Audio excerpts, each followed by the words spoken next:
Hello, everyone, and thank you to everyone for all your presentations and the discussion before, and for having me here, and especially as I'm very new to this kind of area of research, although I've been vegan for a little while. So if I kind of am a bit inaccurate with terminology and things like that, I apologize in advance. But if you please do help me with that if you can. So I'm going to talk now just very briefly about an ongoing project that I'm working on with a couple of colleagues, which is called Beyond Meat and Memes. And yeah, absolutely, fundamentally, it was there in the title that it is a discourse analysis of vegan social media, kind of posts, sort of promotional or kind of activist posts, specifically on Instagram and TikTok. And there isn't time to talk about all of the kind of the elements, the detail that we found. So I'm just concentrating on really mostly just one of the big discourses that we've identified. I'll touch on another one very briefly, but the main one that we've identified is pretty much summed up in this post here, where you can see, you should be able to see. Okay, I think there's some haricot beans and some carbs, and it says "eat beans, not beans." So we'll come back to that in a moment, but that's pretty much sums up the core discourse I'm talking about here. So yes, the project is, in technical terms, a multimodal critical discourse analysis of vegan social media activism on TikTok and Instagram. Multimodal critical discourse analysis because it's looking at text, video, audio, images, etc. It's funded by the British Academy in the UK with a small grant. I'm working on it with two colleagues, Joseph Ibrahim and Jess Drake, who are both also based at Leeds Beckett University. So our core research question is, how are Instagram and TikTok used to promote veganism? And we're taking various kind of approaches to look at discursive strategies. Again, I won't go into all of the detail on this, all of the kind of technicalities of it, but we're looking at in a kind of quite a detailed way at the composition of text and images, use of lighting, audio, framing, and all these kinds of as many of these kinds of elements as possible to see how a discourse is and various discourses are built up. Okay, so the main big discourse I'm going to talk about really is this one, which in some ways, particularly to this audience, seems almost kind of too obvious and banal in a way, but I think it is significant. So this discourse being animals are subjects. I think, again, we can see this fairly well summarized, I think, in this post, which is from Instagram, which is showing a detail from a painting. I think it's a real painting of a lamb holding a sign. I believe the sign's been superimposed on the image. Eat plants, not me. So of course here we can see that there's a kind of subjectivity. What we mean by animals are subjects in this context is that they are animals are being presented as having a subjectivity and inner life, emotions, individuality, those kinds of things. So here we get the kind of the message coming from the lamb, eat plants, not me, as if they're kind of speaking it. It's also kind of hinting at this as a kind of a protest sign and things like this. But also the image has been composed or chosen because it's been composed in such a way that obviously it's designed to kind of emote a kind of some kind of connote some kind of emotional connection with the viewer in the way that the way that it's being kind of produced and the way the eyes are portrayed and those kinds of things. So that's kind of the big picture. I'll go into some more detail on a couple of other posts of specifically how we're sort of pulling this apart. Again, I can't go into all the detail here, but really, in broad terms, the kind of the points at the bottom in green are the most kind of descriptive elements of our analysis. Literally just of what is in the image and what does it look like or in the text. The middle level, which are in yellow boxes, are kind of a sort of a next order up of abstraction or analytical kind of framing, looking at the kind of the meaning, and then a level further up, looking at the kind of the subjectivity, or what's sometimes referred to in this kind of methodology, the style, and then of course the discourse at the top being the overriding highest order kind of level of analysis. But I'll just kind of briefly mention some of this as a post which sort of encapsulates quite a few of the kind of strategies and tactics and approaches that are used. This one was from TikTok, so this is a video, but obviously I'm not showing the video here. But really, in the video, it's pretty much encapsulated there in that still from it, where there's a cow laying on the floor, being stroked and is kind of purring in a similar way to how a cow might. So obviously what we can see here is, again, some elements which recur in quite a few of the posts. It's very kind of colourful and vibrant, quite highly saturated colours. It's a very kind of clean farm setting, which is in contrast to some representations, obviously, of an industrial farms or kind of rural setting. It's a farm sanctuary, really.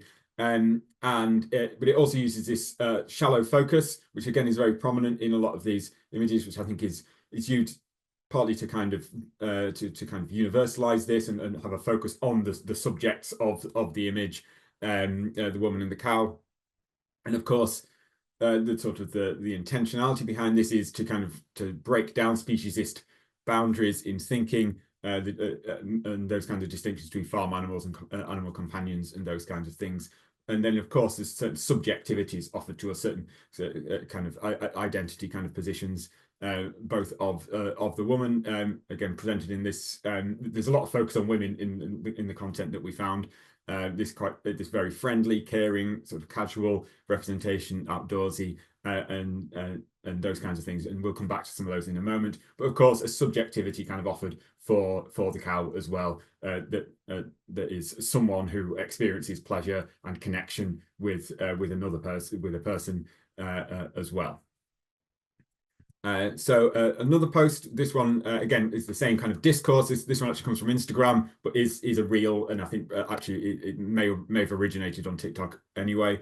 What this one portrays is a sort of the story of these two pigs who escaped from a transport truck, and referred to as jumper pigs because they jumped out of the van and then were rescued. Again, the focus is very much on a female figure, again, vibrant colours, pinks and pastels, which I think Kate kind of mentioned earlier as well when we were talking, in some kinds of representations. Again, this very focus on brightness, fun, youthfulness, vibrancy, those kinds of things. And again, this kind of bright, almost saturated kind of colour coding and lighting. But crucially, the pigs are subjectified. They're given names. They're repeated, referred to as someone. One of them is referred to as a real mama's boy, which we'll come back to that in a moment again as well. But these again are kind of quite recurring themes. I'll just very briefly talk about this other. This is kind of a second discourse, but it's sort of it very much interconnects with the other one, but gives a certain kind of nuance to it. So this is another one that we found. Again, all of this kind of the naming of this is very provisional at this stage. We're still in a provisional analytical kind of mode. So the wording might change of this, but really, carnism is violence against women or motherhood. And this is a very common sort of genre of post, which is a kind of a celebrity post with this is quite prominent. Natalie Portman is quite prominent in these as well as a fairly kind of prominent and certainly famous vegan. And there's some text taken from a speech she gave, in which she emphasizes that violence against consuming animals is violence against women or females rather, and it's damaging to the magic of female animals, as she calls it, and that it is inherently the exploitation of female bodies in most cases. But again, we see a lot of this connotations of there's a kind of sort of femininity with kind of soft pinks, a kind of this again the shallow focus. The kind of almost quite a friendly approach to it, as opposed to more kind of challenging or adversarial kind of approaches. She's there smiling and this kind of thing, and it's not opposition. It's not so much oppositional language in the same way. So again, there's this strong connection between, as was hinted at in the previous post, a connection between motherhood and caring in that way, and subjectivity, and kind of positioning animals that are being exploited as either mothers or as kind of children, and this kind of thing. So just to wrap up, as I'm coming to the end of my time, to summarize, the provisional findings from this kind of discourse is that there's animals being presented as subjects, and which again is kind of somewhat kind of obvious to us, but what I think what I'm finding interesting is how that's being constructed, the strategies, the approaches that are being used for that, which obviously is presenting animals as having emotions and inner lives, with kind of human subject positions or subjectivities presented as caring, vibrant, colourful, often feminine, at least in our kind of corpus of posts, the animals are subjectified often as children or as parents, and specifically as mothers. And of course, again, motherhood being centralized in these discourses for humans and animals. If you want more info on this, we've got recently set up a website. You can get more info there. You can scan the QR code, set up an Instagram and a TikTok account. We're posting, sorry, it's my timer, posting at Beyond Meat Memes. We'll be having an event in Leeds in March as well. If anyone would like any more info on that, you can get in touch. And my email address is there, and I'll put the post in the comments. Thank you very much. All right. So I'm going to start by giving some context. I'm currently a second-year PhD student in communication science at the Pontificia Universidad Católica de Chile. My research focuses on how veganism is represented in the media and how vegans perceive those representations. Today, I'll be presenting work I developed during a sociology course where I started analyzing certain aspects of those dynamics. So as we all know, veganism is a complex and contested concept. It can be understood as a philosophy, a lifestyle, a diet, and definitions span from ethical stances against animal exploitation to plant-based diets to broader social movements encompassing animal rights, environmental concerns, and health. It's also linked to justice movements and political identities, often framed as ethical resistance to systematic violence and exploitation. We also know that living as a vegan in a non-vegan world might be challenging. Vegans frequently experience social exclusion, negative perceptions, and moral judgments. This marginalization might be reflected in the media, where representations can reinforce these dynamics, contributing to social distancing and even discrimination. So, as I began analyzing media content related to veganism, I noticed that certain themes are dominant in the news coverage in Chile. Around 60% of all the articles that I analyzed associate veganism to a diet or a health issue. 46% mention it as a consumer choice, and 33% at least give a vague definition of what veganism is and associate it to an ethical stance. And 23% of all the news that I analyze associated to environmental concerns. This indicates that the media frames veganism in terms of individual consumption, health, and diet. Also, in terms of sources, the most common voices in these articles are non-vegan businesses, followed by vegan individuals. Non-vegan companies are more present in the media narrative than vegan organizations, and that might also reinforce a framing centered on consumerism rather than activism or ethics. I also found that the most viewed news articles about veganism tend to have sensationalist elements, and these stories are often focused on controversy, and they attract more attention from readers. For example, 25% of the articles that I analyzed use controversy as a frame and Bio Bio Chile, and they gathered 54% of all the clicks. So this sensationalism contrasts with the ethical and activist aspects of veganism, and they tend to get overshadowed. So this led me to the question, how do vegan organizations themselves represent veganism? What aspects of veganism do they actually highlight? Or how do they actually challenge dominant narratives emphasizing ethics and activism? So while the media tends to emphasize diet, health, and consumption, I wanted to know how these vegan organizations actually construct their own narratives and see if they challenge them, right? So I have to mention this is an ongoing study. So I propose to use the concepts of framing and frame alignment. And these concepts might help me understand how organizations frame their messages and how they might link those frames to individual interests and beliefs from their audiences. Like I said, this is an ongoing study, and I haven't applied frame alignment at this point of the study, but it will be a key element in the final analysis when it's over. For the larger study, my central research question is, how do vegan organizations in Chile organize and communicate veganism in their Instagram posts? My main objective being to explore how these organizations convey veganism and represent it to their audiences. Today, we will focus on just a small part of this question, right? Because To be able to actually use frame alignment and understand how they mobilize certain frames, I need to actually examine three key elements: the content produced by being an organization, the reception from the audiences, and the strategies organizations develop based on audience feedback. Today, we'll be focusing on this first part and the frames used by vegan organizations in their Instagram posts.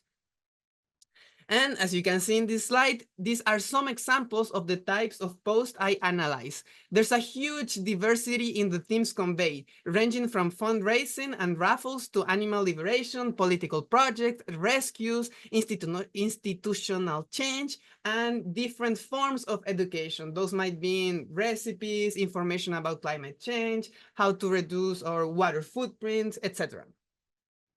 So the questions for this particular study and this part of the study are, what types of frames do vegan organizations use to represent veganism? What aspects of veganism are actually emphasized? And how do these frames align or differ depending on the type of organization that I am analyzing? My methodology involved doing a content analysis where I manually coded both the visual and textual content of Instagram posts. I conducted a thematic analysis to identify recurring themes and patterns, which allowed me to develop specific frames based on emerging themes. I only analyzed 120 Instagram posts and 20 posts from each organization that I chose from January to June 2024. So I studied 6 organizations. 3 of them are grassroots organizations: Santuario Justicia, Animal Save, and Movala. Then there's Anarcoveganismo, which isn't exactly an organization, but rather a platform for counter-information managed by a single person who reposts content from various anarchist vegan sources. I decided to keep it because I thought that it would be cool to actually compare that profile to the other organization, even though it's not an organization. So yeah, and finally, we have 2 regional politically oriented organizations, Animal Libre and Fundación VEG, which aim to influence policy and other forms of advocacy. From the content analysis, 6 main categories emerge across the organization posts: ethics, anti-speciesism, plant-based consumption and health, environmental issues, and calls for activism, policy and advocacy, and educational content. We can see clear distinctions in the focus each one has. For instance, anarcho-veganismo does not address veganism through themes like diet, environment, or legal change. Similarly, grassroots organizations like Santuario Justicia and Movala emphasize a broader variety of topics, but with a strong focus on activism. On the other hand, advocacy and regional organizations like Animal Libre and Fundación VEG concentrate much more on legal changes and policy, with less emphasis on anti-speciesism. They highlight environmental issues and plant-based diets to a greater extent than the grassroots organizations. The hashtags used by this organization further illustrate that diversity. For example, grassroots organizations emphasize terms like activism, adopt, volunteering, anti-speciesism, human rights, responsible ownership, liberation, abolitionism. Meanwhile, larger organizations use terms like hashtag B12, nutrients, health, animal rights, and certifications, thinking of the vegan labels, right? More frequently. So this difference indicates that while grassroots organizations are more focused on direct action and community involvement, advocacy organizations highlight health, legal frameworks, and certifications in their messages. So going organization by organization, we can see that anarcho-veganismo uses a mix of emotional appeal and direct calls to action, often invoking empathy through images of animals in exploitative conditions. Their frames focus heavily on personal responsibility and solidarity, urging individuals to take direct action against animal exploitation. They also position veganism as a form of ethical resistance and social justice, aligned with broader anti-capitalist ideals. Animal Save emphasizes animal rights, but connects it to broader social justice causes. There's a strong focus on plant-based diets as a way to address climate change. And they also highlight issues about intersectional justice, connecting the fight against speciesism with other movements. Santuario Justicia focuses on direct action through compassionate appeals. Their frames often emphasize the importance of individuals' involvement through activities like volunteering, donations, animal adoptions, or even protesting. They highlight the emotional connection between humans and animals, and sometimes they use tender images, but other times they show animals in need of help. Their frames frequently challenge cultural norms and traditions in Chile, critiquing how these contribute to animal exploitation. Movalla has a focus on the legal protection of animals, pushing their prohibition for abusive practices. Their messages often emphasize compassion, encouraging community involvement through animal rescue, adoptions, and direct financial support. Movalla's frame promote the idea of shared responsibility in addressing animal abuse and cruelty, with a particular focus on local community engagement. Animal Libre, which is one of the big organizations, frames its messaging around environmental issues and social action, linking plant-based diets to the fight against climate change and environmental inequalities. Their frames also push for accountability and political pressure, asking politicians to take a clear stance on animal rights and environmental protection. So they actually combine environmental advocacy with vegan ethics to try to promote a more comprehensive and socially conscious approach to activism. And finally, Fundación VEX focuses on creating partnerships with corporations. They frame plant-based consumption within the context of corporate responsibility, advocating for ethical consumption and supporting businesses to promote sustainable practices. So, while each organization uses different posts and frames that can shift within these quadrants, they tend to emphasize certain frames consistently. Now, I'm only saying this with 20 Instagram posts, so we don't have to generalize at all. But some organizations like Santuario Justicia use emotional appeals, highlighting the urgency of immediate actions, the recognition of the deaths of the animal rights activists, or the emotional connection with sanctuary animals. Organizations differ in their strategies, ranging from grassroots activism to reformist institutional approaches, each questioning aspects of capitalism at various levels. And here we see how different organizations position themselves in relation to that critique of capitalism. Santuario Justicia and Anarcho-Veganismo openly address how the capitalist system is inherently violent and incompatible with animal rights. Movalla and Animal Safe critique institutionalized exploitation while advocating for compassionate approaches and educational responsibility. And larger organizations like Animal Libre and Fundación VEC focus on plant-based diets to combat climate crisis and emphasize on legislative and institutional reforms. They different approaches contrast in tone. Grassroots organizations are more critical and radical in their criticism to capitalism, while the institutional ones focus on working within existing structures for gradual change. So like I mentioned, there are three main limitations with this study. Is a very small sample size, so we cannot generalize at all what we're saying. And there are also time constraints. I only studied a specific 6-month period, so I'm missing how frames might evolve or change over time. And we also lack audience interaction data. We cannot assess how effectively these frames engage people or do not engage them. And to conclude, I just want to mention that there's a big diversity of narratives employed by vegan organizations, spanning from ethical to environmental frames. And we can see how veganism can challenge traditional capitalist narratives around consumption and the exploitation of animal bodies for human purposes. We observe difference between grassroots organizations that question capitalism and the institutionalized exploitations of animals, and those more institutionalized, which focus on reforms within existing systems. However, across all organizations, we find an emotional appeal that transcends those differences.